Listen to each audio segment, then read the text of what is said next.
Salam. Certains imams, lors de la prière en groupe, ont tendance à la fin de la récitation d'une sourate à freiner le rythme de lecture afin d'indiquer aux personnes qui prient derrière qu'ils sont sur le point de faire le ruku'. Donc quand ils freinent, ils ont tendance à allonger la dernière prolongation, c'est-à-dire qu'au lieu de faire une prolongation de 4 temps, ils vont la faire en 6, 8 temps, voire plus, pour vraiment indiquer, et ils vont ralentir leur rythme. C'est-à-dire que s'ils récitaient assez rapidement ou moyennement, ils vont lire de manière beaucoup plus lente. C'est pour indiquer aux personnes qui ne le voient pas, parce que par exemple les femmes qui sont dans une salle d'à côté, elles ne voient pas l'imam, donc elles ne savent pas que l'imam il est sur le point en fait de faire le ruku'. Alors, pourquoi est-ce qu'ils ont besoin de faire ça?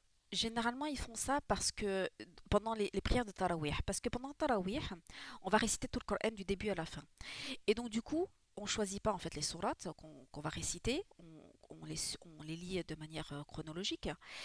Et il y a certaines sourates pour lesquelles, en plein milieu de la sourate, on a ce qu'on appelle des prosternations de lecture, de récitation. Donc, en plein milieu, en fait, une récitation d'une sourate, l'imam va dire Allahu Akbar et va se mettre directement en soujoud. Et ensuite revenir à sa position initiale et continuer la lecture de la sourate avant de faire le ruku'.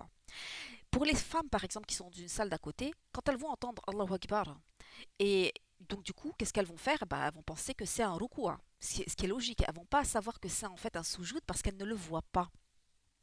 Et donc du coup, pour pallier à ça, entre guillemets, les imams, ce qu'ils font, c'est qu'ils freinent quand ils sont sur le point de faire un recours. Mais par contre, s'ils vont faire une prosternation de récitation, ils vont pas freiner. Ils vont lire normalement. Ensuite, ils vont dire Allahu Akbar. Ils vont faire la prosternation de récitation. Et ensuite revenir à leur position normale. Et continuer en fait la lecture à un rythme normal. Et c'est ensuite, lorsqu'ils vont s'apprêter à faire le recours, qu'ils vont freiner. Maintenant, est-ce que cela est valable ou pas en tajwid? Alors en tajwid, il y a trois types de vitesses. Il y a la vitesse moyenne, lente et rapide.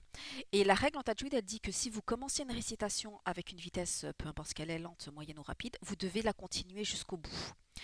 Et en ce qui concerne les prolongations, les moduds, ils doivent être proportionnels à votre vitesse de lecture. Euh, et donc du coup, et vous devez respecter cela tout au long de votre lecture. Vous n'avez pas le droit en fait de changer en cours de route de vitesse ou de prolongation, de type de prolongation. Vous devez les respecter tout au long de la récitation. Donc d'un point de vue tajwid, ça n'est pas tout à fait correct, mais on comprend la raison pour laquelle ils le font. Voilà.